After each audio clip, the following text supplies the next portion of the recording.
Members of our community might not go to services who say they're inclusive, because just because a service says they're inclusive, it doesn't mean that that's the reality.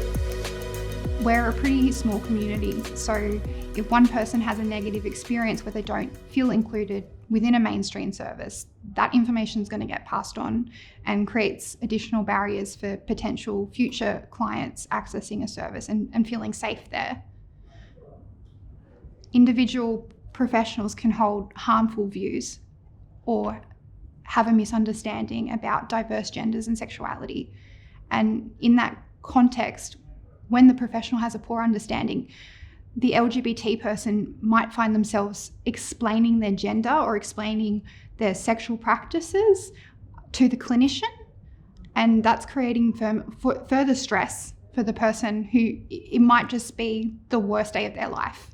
And I think that it's not something that can be forced. You can't just have a service set up and say we're here and expect people to come. That work takes a lot of time.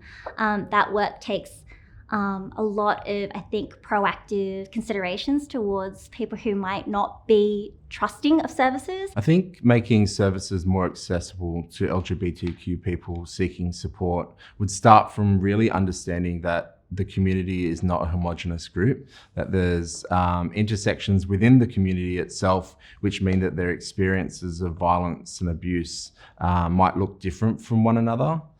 That means that we can then do risk and safety assessments that really take into account these identities, these intersectionalities that the LGBTQ community may experience, and then from there provide support that is actually tailored and nuanced and responsive to their lived realities of violence and abuse. That room, what kind of posters and information do they see out there?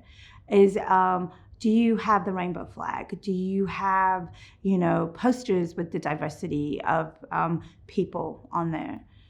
Are your staff welcoming? Are your staff culturally appropriate? Do you have staff that represents the community? Then the other thing is, what about your systems and processes? The most important things about making your service more accessible is to actually report on data.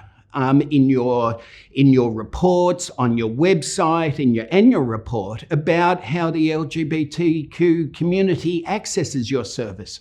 Often when it's invisible in your organisational data, it actually has a compounded effect at the front line, and the community is non-existent or invisible, or there's a far greater avoidance because they don't feel accepted and valued.